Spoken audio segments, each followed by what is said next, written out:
Welcome to episode 83 of Drew's Sports Crew here on this Monday morning. Myself, Drew Skyberg here, breaking down all the news in the sports world. And yeah, we're mostly focusing in this episode on high school football in the Eastern Wisconsin Conference, as there's only one more week left before playoffs. Now we'll talk all about it. And then also the Green Bay Packers. Not a lot of Brewers talk in this episode, as you know. They did not make the playoffs. Very upsetting end of the year for the Milwaukee Brewers. We'll be doing, of course, off-season preview stuff and all that good stuff. But basketball is on its way back next Tuesday. That is going to be when basketball starts. The National Basketball Association, NBA, of course, is what I am referring to. But otherwise, there's already scheduling change, which I'll talk about right away here before we start. So what's going to happen is we have that fantasy basketball discussion with fans. As you know, it's usually like, hey, there's a draft going on that night. Let's get people together. Let's talk about some basketball. Let's have some fun, right? A lot of people enjoy listening to those episodes. It's more of a low-key episode, right? And that episode actually will now be recorded next Monday night. So there will only be 2 episodes this week with baseball, just with like college athlete spotlight, with everything not lining up with how it ideally would. We might have 5 episodes next week. It might be a Monday, Tuesday, Wednesday, Friday thing. And that's going to be wild. That's going to be a lot of fun, but that's kind of where it might be at, just based on, basketball starting up. Drew's basketball crew will be starting up on Fantasia Sports as well. That's the other main announcement, but kind of that shift, that's just how it's going to go this week. Again, having, it's a 10-team league. We'll be doing the draft for on Sleeper. It's a fantasy like lock category kind of league where it's really head-to-head points, but you lock in players after they play basically. And you can only lock a player in for one game. Once they're locked in, I believe you can't remove the lock basically. So like if your player goes off, we'll talk more about it, of course, on that episode. But if a player goes off and let's say you're confident this will be their best game of the week, you lock it in. If they have a bad game, you're going to wait until their next game in the week and then lock that one in. So it's an interesting concept done by Sleeper. I'm looking forward to it. I have a lot of optimism. Okay. I just have a lot of excitement there with it. Sorry, it's hard to talk in the morning, but I'm very optimistic about how it will turn out is what I meant. Sorry, words, Monday morning, tough, as many know. I have had my coffee though, so we're rolling in that aspect, but let's keep going here. There's more announcements. Thrive Fantasy is the other main one, right? If you want to start your journey to $1 million today, please just come on board and we will be on that. Code J2M link is in the link tree down below. Otherwise, hats, you see I'm wearing it right now. Drew Sports Crew hat. We got some left of that. We have a Journey to $1 million. We have some of those hats left as well. So please check that out if you are interested. Again, $15 is the price for some of these awesome embroidered hats. You can't go wrong with that. Anyways, social medias. I talked about the link tree. Go check that out. You can find us everywhere. At Drew Sports Crew is the drill. But look, I think that's kind of like the main stuff there in the announcements. Let's get right into it here. Into the world of Eastern Wisconsin Conference football is where we're going here. And wow, we had some wild games last week. And going through it, I believe I told you your game of the week was Valders and KLC and Brilliant, and both those games lived up to the hype. KLC and Brilliant, 34-20 was the final there. And I guess let's go to that game right away. But unfortunately, from what I'm seeing, we don't have a lot of stats. No stats for Brilliant. But let's go through it. We don't have a game score either. We have a final score 34-20, but we don't have how those points were scored. Basically, we're missing some stats here. But what I can tell you the Brilliant Lions got the job done. They win yet again. And what happened was Max Breitenbach of KLC, the Blue Bombers, 11 for 17. He was in this game. 2 passing touchdowns to 3 interceptions there for Breitenbach. He ran also 4 times for negative 22 yards. Did they take the sacks? That might be my guess, but John Kakuzi had 15 attempts for 86 yards. That's 5.7 yards an attempt there for him. Jalen Paul, Jake Thomas, and Noah Heinen were the lone 3 receivers with receptions. Heinen, 6 of 83 for and with 1 touchdown, and Jalen Paul 4 of 53 with a touchdown as well. I do see an interception for Max Greenbach. He had one on the defensive end. So he had one off of, I believe, Joe Shimmick was the Brilliant quarterback in this game. And I believe they were passing a lot as well. But there's also 3 forced fumbles is what I'm seeing. And that story for us for KLC. But Brilliant, it sounds like they're dealing with some injuries, right? It sounds like Jaden Bastian and also Thibodeau of the Brilliant Lions. It sounds like there might be some injuries there. Guys might be out for extended weeks, which at this point might be the rest of the year. It sounds like for Brilliant. So that's going to be a story, especially with them facing Valders next week. Talking again with Robert Shimmick, it sounds like in order to make the playoffs, it's going to be where, they're going to have to probably win. But otherwise, if they lose to Valders, there still is a chance they get in. I'm not exactly sure, the likelihood of them making it if they lose to Valders, because solely based on the fact that, what if other teams win around who are kind of on the fence as well. So I think a lot of luck has to go their way if they were to lose, but they win when they need to here on October 7th. They win 34-20 again. I don't have other stats other than that, but really putting up 34 points again is a good story, especially with the injuries the squad is dealing with. Pass heavy approach again against KLC. I'm expecting still, even though they're down some runners, they might have to use I think it sounds like freshmen, sophomores at the running back position. And we know how Brilliant likes to operate in the run game. I think they're still going to run the ball against Valders. I would be shocked if they were passing the ball as much as they did in this one. But again, going through some other games here in the Eastern Wisconsin Conference, I'll take you to your other game of the week, Valders at Kiel. So history has shown, at least the last 2 years, now including this year, Valders and Kiel have played close games. That's just how it's been. And this game was no different. So Kiel's up 7-0 at half, right? What happens then is Valders puts up 2 scores in the fourth and also Kiel put up a touchdown. So 14-12 was the final. I guess is what I'm saying, right? 2-point win there for the Raiders. But this was a game, the game came down last year down to the wire, Valders and Kiel, if you remember. And this one is no different. Just Valders is on the losing end of it. I mean, they played them tough. This is probably, stats speaking. I know stats available for Valders, but score-wise and just level of competition-wise, playing at Kiel, this was definitely their most probably impressive conference game, even though it comes up with a loss, right? I mean, they beat Roncalli. That was expected.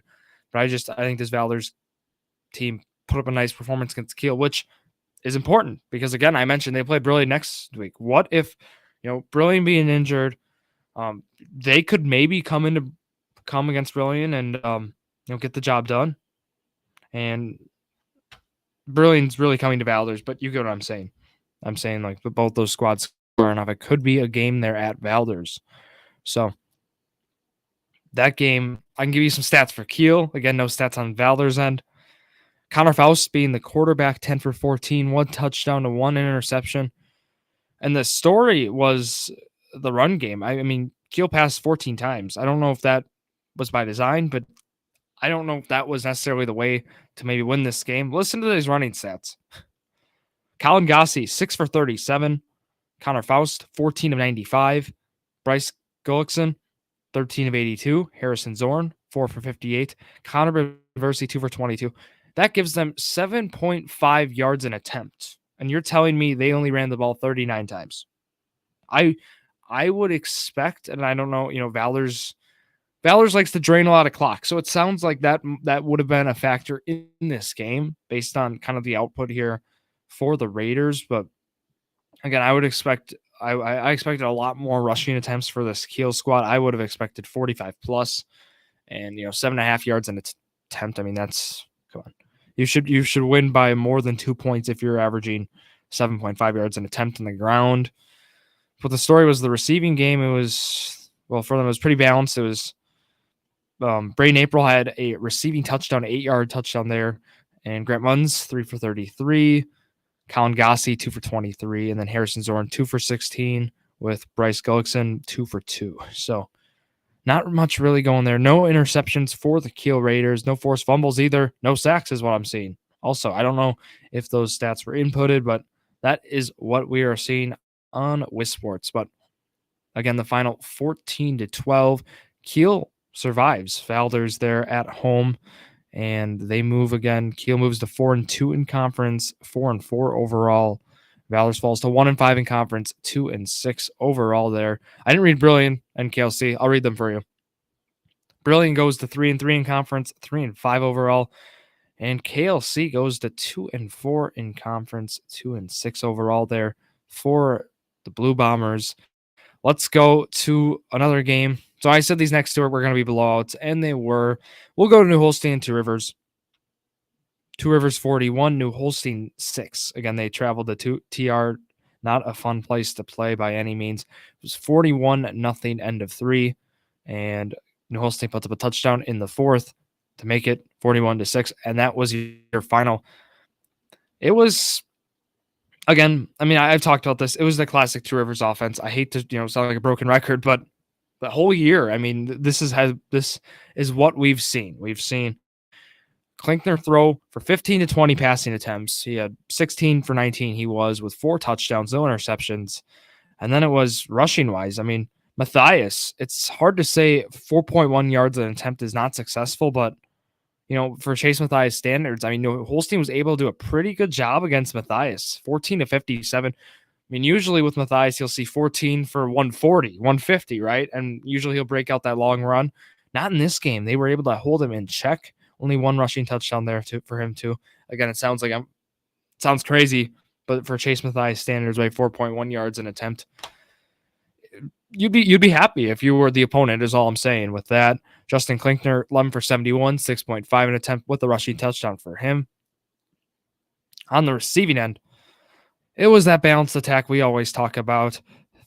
3 different guys with 3 receptions. It's Brady Richards, Oren Gauger, Austin Phillips. Phillips, though, gets a touchdown in there. Matthias, 2 for 50 with a receiving touchdown. Gretz, 7 for 47 there. And then Elijah Mott, 2 for 76 with 2 touchdowns there on the receiving end for him. 1 forced fumble for Max Matthias there for the Raiders. Otherwise, it was going on the New Holstein side. Matt Steer was 1 for 5, as we've seen with New Holstein, only passing maybe 5 times tops. Not able to run the ball at all. New Holstein just was locked down. Two Rivers definitely were game plan against the run, as many would against New Holstein.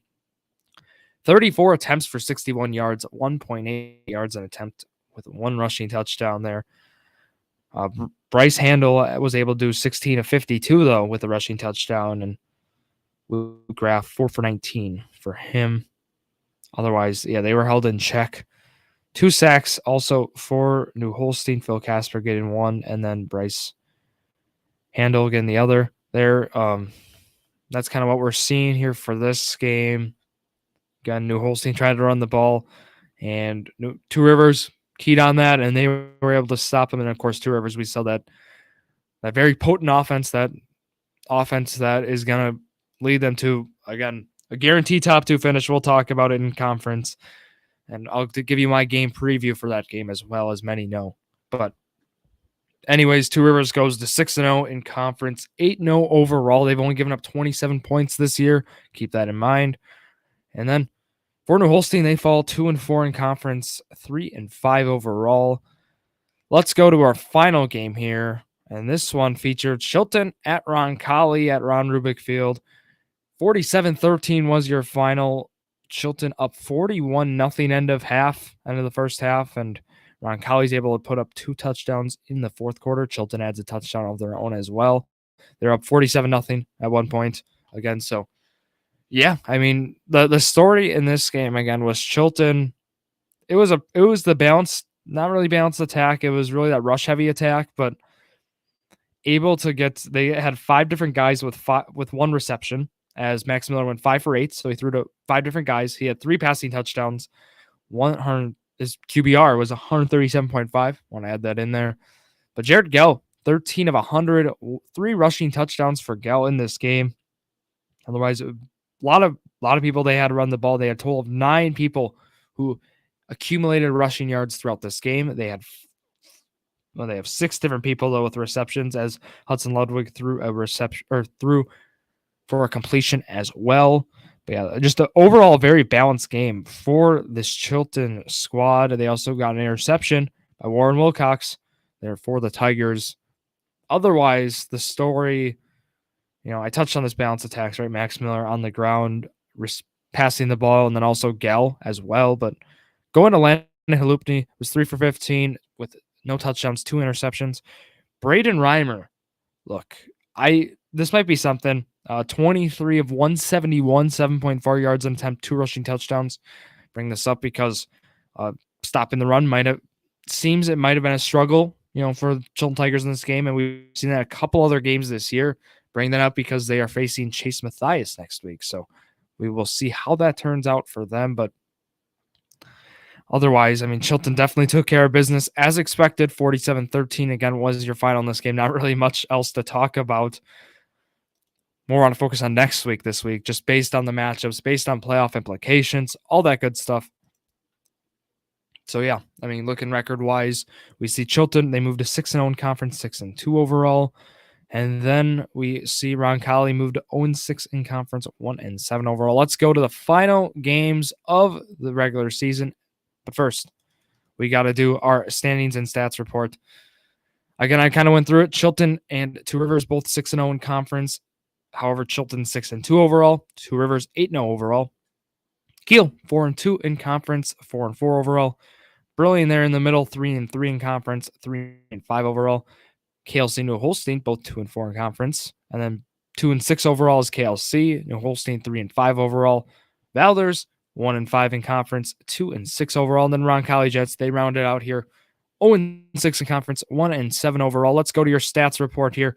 With 1 week left, we can kind of tell you the stats leaders, as there are a lot of leads this year. I talked about maybe we could race down the end, and we are not going to see one, it looks like. But what we got going on, then Justin Klinkner leads the way, 1,911 passing yards, it looks like, for him. Max Breedenbach in second, 1,336. Max Miller then in third with 706. So it looks like Klinkner will be your passing yard champ. Shocker from Two Rivers. You're going to see a passing yard champ. Rushing yards, maybe a little surprise for some people, considering Chase Mathias is a Two Rivers Raider, but Braden Reimer, 1,103 rushing yards. It looks like he will be your rushing yard champ, barring some insane performance from Mathias or Gell. But Mathias in second there, 842, and then Jared Gell in third, 827.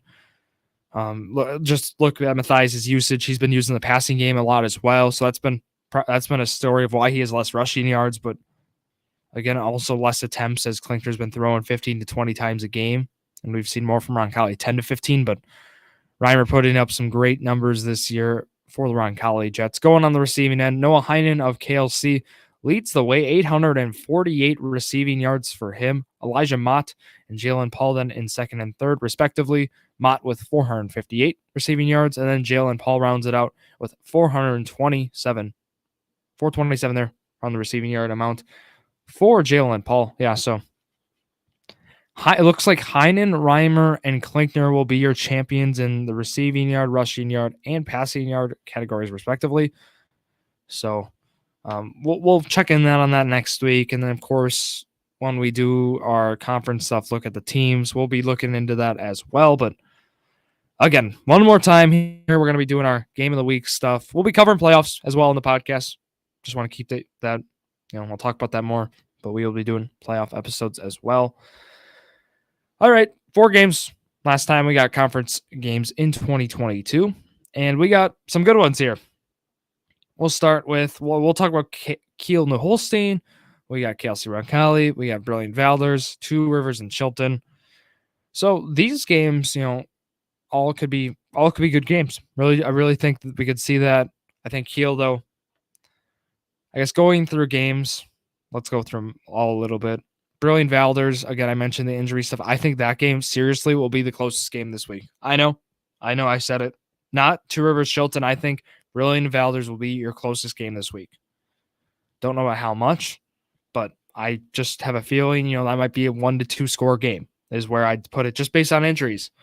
Again, I think, Kiel and Holstein, I think Kiel's got that one, but again, we've seen them make mistakes. We've seen how they played Valders. So I think that game will be very close as well. I mean, I'll put in the 1 to 2 score range, but I still think we could see Brilliant Valders be closer. But that'll be something. It just depends on how Kiel stops the run because we've seen New Holstein cannot pass the ball. So that's kind of where I'm looking at that. So I would expect Kiel. I don't know how they're going to play it, but I think Kiel has some good chance in that game. But KLC, Ron Kelly, I have a pretty good feeling about KLC in this game. However, again, they've struggled defensively this year, so who knows if Reimer has a big game? But I would go KLC in this one. Two Rivers and Chilton, two 6-0 teams. This is the battle for conference. This game is being nominated for game of the week as well. With WSN, we'll talk about that. So, if you want to go vote on that, please go vote on it. We can see if WSN is going to be traveling to Chilton to see that game. But I think that game, though, going through it, just looking how Chilton's played other opponents, looking how Chilton's played. And I know you can't look into playing opponents just as much, but those two non-con losses to start the year, I still think, and looking against who they were, WLC, which WLC is a school that ended up actually losing to Amro, and Amro, we know, beat Valders, but, it's can't really look into that much. I know, but I think this Two Rivers squad, just based on how they performed against all squads, I mean, they dominated their whole competition. I know strength of schedule, hasn't really been, they really haven't played that many great schools, but I still think Two Rivers will get the job done here against Chilton. And I think I was talking with other people as well, the 2 to 3 score range seems to be what consensus is saying, and I could totally see that. But then you could also see, right, if Chilton, Max Miller is he's a phenomenal athlete. Both, got, of course, credit Jared Gell, Chilton as well, Chase Mathias, Kligner, and of course that receiving core for the Raiders. Just have a feeling though that Two Rivers, their defense is still the real deal, only allowing 27 points, but you gotta like Two Rivers in this game with how balanced their offense has been. Chilton, we've seen some issues in terms of discipline. We've seen just some penalty issues, and just overall, I feel like Two Rivers might be the more disciplined squad, but wouldn't be surprised though. I know I'm saying 2 to 3 scores. We could see this game go down to the wire. I mean, I could see that as well, but realistically, I see the 2 to 3 score kind of thing happening. I do think Chilton will put up 20 plus points. I'm not saying like they're gonna get shut out or anything. I think this Chilton offense is still good enough, and it's still as explosive as it is. Right, we could totally see 20 plus points put up by them, but not sure. How are they going to stop that Two Rivers offense is what I'm wondering. They allowed 21 points to Kiel. Again, can't be looking game to game, but it's proven, Chilton's given up some points to a Raiders squad that offensively, has struggled at some points this year. Again, only scoring 14 against Valders this past week, but I'd say in the 40-point range, I could see that being a likelihood of outcomes there for Two Rivers, 40 plus maybe, in that range. Don't want to give an exact prediction, but I'll say in the 40 to 43 range, barring extra points, 2-point conversions to 20 to 23, something like that. This is where I'd give you my prediction for this game. But again, I want a good game. I'm rooting for a good game. I think Chilton can make it competitive, but realistically, that's where I'm looking. And that's going to wrap it up here for the Eastern Wisconsin Football Conference preview. And I want to thank WSN, of course, credit them for the stats, all that good stuff, all on wisports.net. Their link is down below. I know I called this part the football preview because it really was. I mean, we were previewing big game here, recapping week 8. But let's go to the next part of the episode. We are going to be talking about football. More football. Yes, a football exclusive episode here, it seems. Should have worded it like that, but we're talking about national football. We're talking about the NFL. We're talking about the Packers in London yesterday. 8:30 a.m., of course, was the game. It started. That was kickoff. And what happened was, they had their best first quarter of the season. They had their best first quarter since, week 3 of 2021. I'm sure people saw that stat too. But look, and then that was that Sunday night game against, I think, 49ers even. Like that game last year.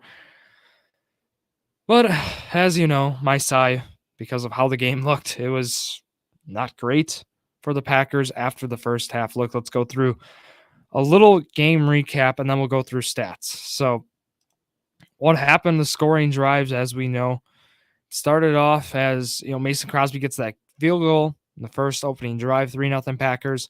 Lazard gets that passing touchdown from Rodgers, then puts the Packers up 10-zip, and then Gano hits a 48-yard field goal, puts the Giants on the board 10-3, end of one. Then Mercedes Lewis with a touchdown from Aaron Rodgers. That was a great play to see. Love the play design there by, of course, LaFleur, and the execution by Rodgers and the Packers offense. 17-3 then was the score. We're like, wow.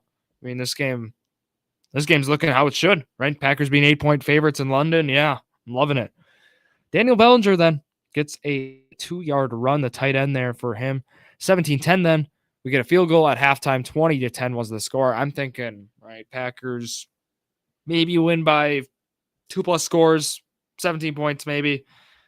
And part of me was like, okay, Packers came out slow in the second half. I think about the Buccaneers game especially. I think that game really sticks out. But we've also seen them play poorly in the first half, like in week one. But what happened then was Graham Gano gets a field goal in the third quarter. That's the lone scoring play in the third. Pretty boring third quarter, if I have to admit myself. Then what happened, right? Gary Brightwell has a 2-yard run after they get Daniel Jones having a dominating red zone or a full drive there. He was injured. His hand was bloody. I mean, it was one of the most impressive drives from Daniel Jones I've seen. And it was 15 plays, 91 yards, 8 minutes taken off the clock. Yeah, that was a stinker. Then what happens? They get the ball back. 3 minutes and 34 seconds was the drive, and they get a Saquon Barkley 2-yard run in there for the touchdown. They go up 27-20. Then what happens is Packers get that drive. They end up stalling. I mean, the drive they needed to get in the end of the game, they don't get it. Then what happens? We get that safety at the end of the game because they were able to stall the game out. You had like 8 seconds left. You got one play. Rodgers, unfortunately, was not able to make anything happen as he was sacked, I believe, was that last play. But the 27-22 final. Look, a shocker in London, that which has weird things have happened in London. We talked about this on Journey to a Million, right? Weird games have taken place. Weird results have occurred in London. This game, no difference. I really think Packers beat Giants 9 times out of 10, maybe 8 times out of 10. So that's kind of where I'm thinking. But going through the game stuff, I mean, the Packers did not deserve to win this game. And I know the score reflects that, but I always like to go in the stats. No turnovers for either squad. That's usually a rare thing to see. But Giants, they win the game in the yard department at 338-301. And then they win time of possession 32-11 to 27-49. And then first downs, they win that too, 24-22. So Giants, Brian Daboll has this Giants squad, first-year coach Brian Daboll, I should say. 27-22 final. 4-1 are the New York Giants. I did pick Brian Daboll as my coach of the year. I hate to, to my own horn. Why can't I talk this morning? But 4-1. Certainly regression could occur. I mean, again, we saw the Dolphins go on that huge losing streak, huge winning streak to end the year. So I can't talk about it that much, right? But in the stats, it was a not so great game for Rodgers. 25-39, 2 touchdowns, no interceptions. You might be like, yeah, I mean, that's all right. But really, missed a lot of plays downfield. Randall Cobb, leading guy on the receiving end, 7-99 for him, 13 total targets. Lazard then has 8 targets, 4-35 for him. Then Romeo Doubs, 3 for 29. Robert Tonyan, 4 for 23 for him. But otherwise, yeah, I mean, receiving end or rushing side will go to A.J. Dillon, only 6 carries for 34 yards. That alarmed me a little bit. He really didn't get a lot of work. Kind of concerned about that. Starting him in fantasy football, not a good week for me. But Aaron Jones, 13 of 63. Jones didn't have a lot of usage either. I mean, it was those 13 carries, but other than that, he had 3 targets. So really not as much as you would expect for a guy of his talent. Otherwise, defensively, they look good in the first half. They did. Only 10 points allowed, but against this Giants team, I would have thought they would have more turnovers. I thought they would have played better against Jones. Jones was 21 of 27, which for him, nothing against Daniel Jones, but it was something. Saquon Barkley, 13 of 70. He luckily didn't hurt them as much as I thought he would, but Darius Slayton, 6 of 79. Like, come on. You can't make this stuff up. Then they also had Marcus Johnson, 3 of 35. Richie James, 2 of 16. David Sills, 2 for 12. Like, some other guys had put up some plays you wouldn't have imagined there for the Giants. But look, their defense, credit where credit's due. They hung in there. They played a tough game. They played a good game. Gotta credit again, like overall defensive play calls and scheme. As they really took away that deep ball from Rodgers. And I know, I mentioned some of the throws were off, but seriously, they had some great coverage on some plays. But yeah, I mean, the game sounded like a home game for the Packers. You heard "Go Pack Go" a lot, multiple times throughout that game. But look, the final again was 27-22. Giants get the job done. Packers moved to 3-2. They move one game back in the NFC North as, again, the Vikings won yesterday at home, which was a good game against the Bears. So, some weird things happened in football this past week, and a game that we thought maybe was a gimme for the Packers. No more. They lose. That was supposed to be a home game. Keep in mind, they lose the home game. They go to London, and they lose it. So I'm just saying, don't want to make excuses, but this might be a game you're kicking yourself at the end of the year about. Like, it was just tough to see, but let's go then to the Jets. As you might be like, why the Jets? They play them next week. So the Jets, they play October 16th at noon on Fox. I'll be watching that game, of course, as many of you all will be as well. I like that game for the Packers. Like, you can't lose to the Giants and Jets back-to-back weeks. And I know Zach, he's bullish on the Jets. 9-8 was his prediction, but right now we have Packers. They are favored by a touchdown, and intrigued to see. Again, they're rolling with Zach Wilson right now, so it'll be interesting to see how that will go. But otherwise, the injury report right now just shows Christian Watson being questionable, and otherwise everyone else is out as expected. But yeah, I mean, that's kind of the stuff here. Jets ended up beating the Dolphins last week 40-17, but again, that was without Tua and Teddy Bridgewater, so they're on their third string quarterback. A lot of injuries in that game for the Dolphins, so it'll be interesting to look at. But back-to-back, it was 3 straight weeks of subpar performances for the Packers. And with that, I guess I want to leave you with one more thought before we go here. There was talks about in this game that it felt LaFleur got outcoached again. So that would be 2 straight weeks, if you really want to say it, of Packer fans feeling LaFleur was outcoached. And I just kind of want to leave the question, put it on the table and say, like, is LaFleur, has he been getting outcoached? I mean, these past few weeks, I don't want to question, how he's performed. Because again, the 13-3 records, the 13-4 record, right? Like, the records speak for themselves that there's results there. I mean, that he's done great things with the squad, play design, and all that good stuff. But, has some of that been has he been bailed out by talent? I guess I'm just questioning maybe the fact that how the team's performed, at least this year, again, without Davante Adams, we're seeing less talent on this team than past years. And with that, we're seeing less results. And I know that's kind of as expected, right? But the correlation with that. But overall, LaFleur has not made some not so great decisions in play call, play design in some cases. And again, some of it might be on quarterback play as well. I guess I just want to, maybe the last 2 weeks, like, this has not been Green Bay Packers standard. They usually roll through these teams, maybe make it less stressful, but just want to leave that thought out there. Let me know, of course, what you think about that. But looking at it for episode 80, that is going to wrap it up here. Yeah, we're episode 83. Episode 100, of course, we'll do fun stuff. But yeah, I mean, basketball coming up. 2 basketball episodes next week. We'll talk high school football next week in Packer updates. The playoff talk will be just on these Monday episodes. Might bring a guest in, might, kind of change it up a little, with it being playoffs. I know listening to me talk about it for 30 plus minutes might not be the most ideal, but otherwise, I love to bring, of course, guests on. So if you want to, of course, come on, talk some high school football, you are more than welcome here on Drew's Sports Crew. But look, that's going to wrap it up here for myself on this Monday morning / afternoon here. Again, at Drew Sports Crew is where you can find us on all the social media platforms. But again, that's going to wrap it up for myself, Drew Skyberg here, signing off. Thank you all for listening to another episode of Drew's Sports Crew, the perfect podcast for you.